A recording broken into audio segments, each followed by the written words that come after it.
everyone, it's Katrina. Number 10. The Dendera Light. The Temple of Hathor in Dendera is an amazing example of Egyptian ingenuity. The temple built in dedication to the love goddess is by far the most impressive religious complex of ancient Egypt. Even 2,400 years after its construction, it still stands as one of the most solid ancient temples on the planet. The first buildings were likely made here during the Old Kingdom 5,000 years ago. It's over 430,000 square feet of strong walls and subterranean structures. There was once a sacred lake in the complex, believed to have been built by human hands. And some even say the temple boasted electricity. The reason is because the cult center of Dendera is home to the Dendera Light. The ancient piece of artwork shows what appears to be a light bulb with a socket, a cable, and maybe even a generator. If this isn't the image of a light bulb, it's quite the coincidence. There is a priest holding up the light and several figures raising their hands below it as if in celebration. There is also a baboon seen standing in front of the light bulb holding out 2 knives. What is going on? Some say the Dendera Light is certifiable evidence that the ancient Egyptians had electric light bulbs thousands of years ago. A Norwegian electrical engineer agrees, and he and his team published a book about it. It's called Light of the Pharaohs if you want to look it up, but most Egyptologists say it is just a coincidence. We are looking at ancient images with our modern eyes, and we take everything out of context. The images aren't alone, they are surrounded by other drawings and inscriptions that tell a story.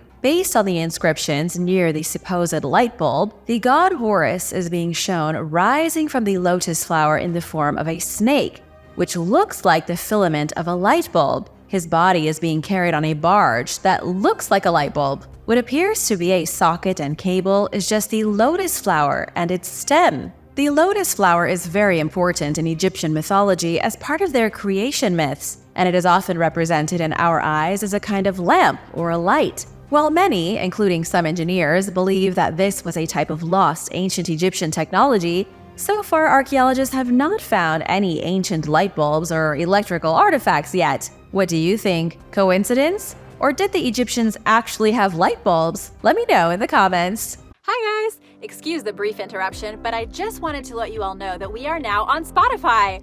Origins Explained is now available on the free Spotify app and Spotify.com, so you have even more ways to join us. Listen and follow along for new episodes every week. Check out the link in the description box and be sure to share with your friends, your family, your mom, your teacher, your neighbor. You get it. See you there.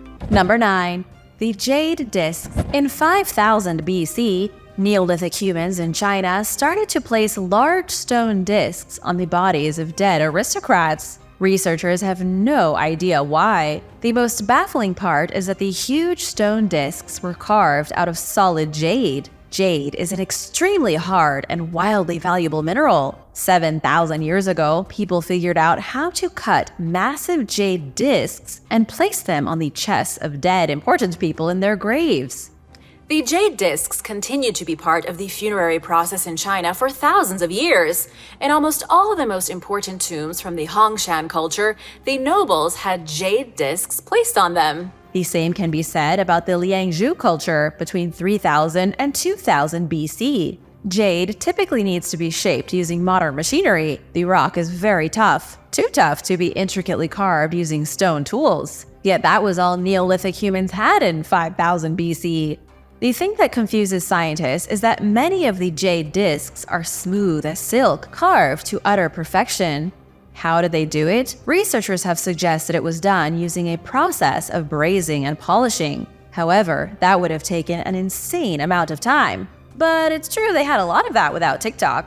How the discs were created is still a mystery. And now for number 8. But first, it's shout-out time! I want to give a big thank you to the Saltzman. Hope you guys see this. And Tyler Gardner. Hi, Tyler! Thanks so much for watching and supporting this channel. Be sure to subscribe if you haven't already for more videos like this. Number 8. Pumapunku. High up in the Andes Mountains of Peru is the ancient site of Pumapunku. It was once a powerful religious temple complex. It was a vital part of Inca society, where priests gathered and ceremonies were conducted in honor of the gods. The city is located within the larger Tiwanaku site. For the Inca, this was believed to be the center of creation. They believed that when their gods came down from the sky and created the world, they arrived at Pumapunku. The truly spectacular thing about Pumapunku is the sophistication in which the buildings were made.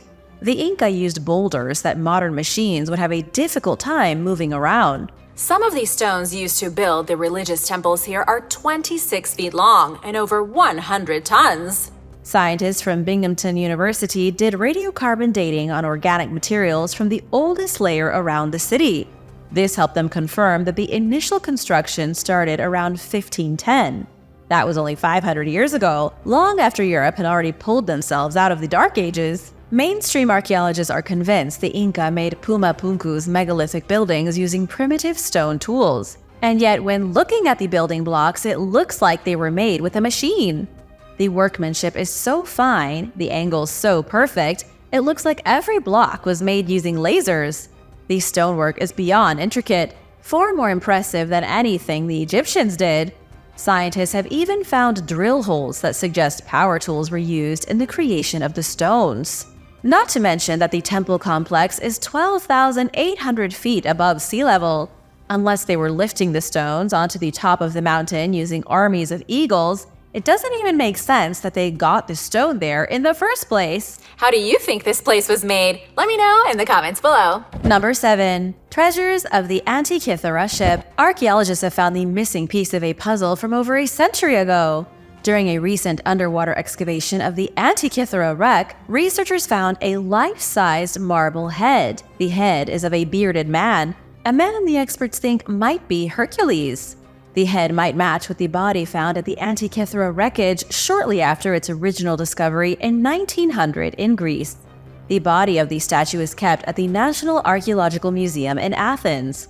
After the crustaceans and barnacles are removed from the face, the pair will hopefully be reunited. There were a few other cool discoveries made near the shipwreck. Archaeologists found human teeth, iron nails, a piece of an anchor, and another small marble statue of a human figure. But the best discovery was made a century ago. That was when divers found the Antikythera mechanism, the world's first computer. Scientists have been studying it for over 100 years and think it was used as an astronomical calculator.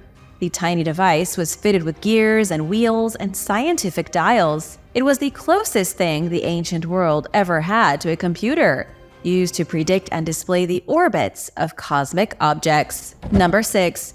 Skin of a geisha. In ancient Japan, people figured out how to use rice water as a beauty treatment.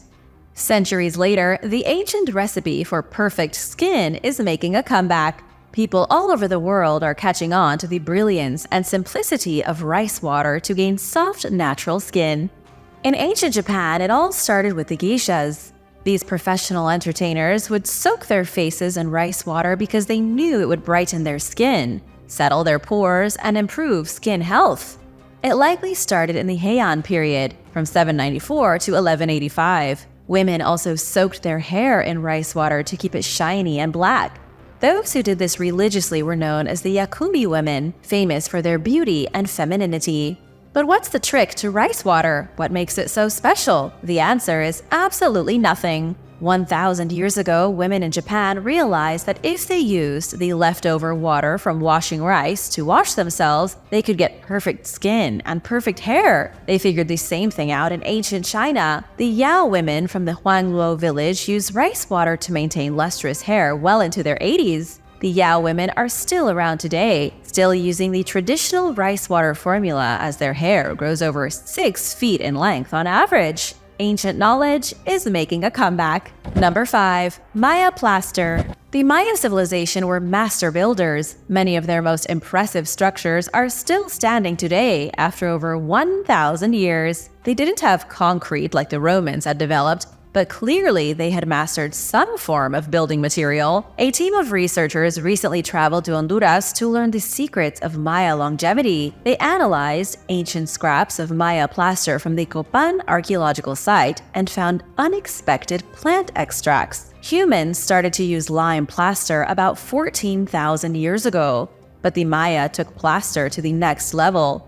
Their plaster was also significantly stronger than the stuff the Aztec came up with. First, researchers talked with descendants of ancient Maya masons living in Honduras. Then they looked at the analysis of the plaster itself. The results were shocking. Researchers found that the Maya mixed tree sap from the chukum and fiote trees to make a far more effective material. The tree sap toughened the plaster on a microscopic level. The mixture created by the Maya was similar to the calcite biominerals found in the shells of mollusks. Number 4. Nabatayan water system. The Nabatayans accomplished a lot before they were destroyed by the Romans. The ancient desert dwellers who lived in what is now Jordan started out as a nomadic Arab tribe 2,500 years ago. By the 4th century BC, they had organized themselves into a powerful political entity. They established their capital in the city of Petra. The Nabatayans got into the trading business, with their merchants sending spice across the known world. They became fabulously wealthy. Then they were annexed into the Roman Empire in 106 AD. After that, the Nabatayans more or less faded into obscurity. The ancient Greek historian Herodotus wrote of the Nabatayans' uncanny ability to find water anywhere in the desert.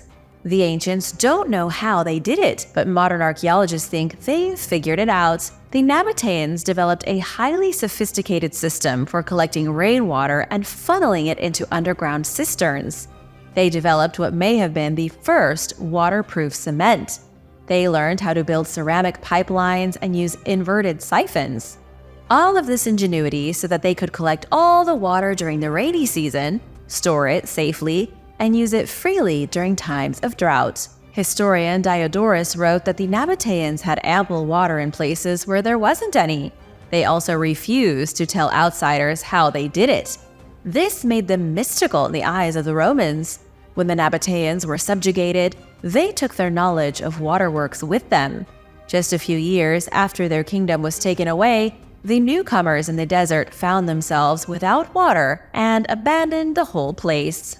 Number 3. The Fortress of Oyandai Tambo. Oyandai Tambo was a magnificent fortress in the sacred valley of the Incas. It's over 60 miles from Cusco and holds some of the most amazingly preserved ruins anywhere in Peru. This place is pristine and arguably even more impressive than Machu Picchu. Emperor Pachacuti constructed a ceremonial center here around 600 years ago. He made Oyandai Tambo his home and built a great estate. When the Spanish arrived in Peru, Oyandai Tambo was used by the leader of the rebel forces, Manco Inca Yupanqui, as a defensive fortress. It was one of the few places that the Inca army managed to beat back the Spanish invaders. The Spanish did return later with more soldiers, and the Inca were defeated. But it was still one of the few victories the Inca had before their ultimate end. Much like Pumapunku, Oyandai Tambo is an amazing example of seemingly impossible architectural advancement. Built in the 1400s, Oyandai Tambo was way ahead of its time. Its temples were constructed with megalithic stone. Cobbled streets led through the tiered levels of the city. The Inca even carved a larger-than-life face into the cliff above the city. It was like an even more exciting version of Mount Rushmore, but in Peru.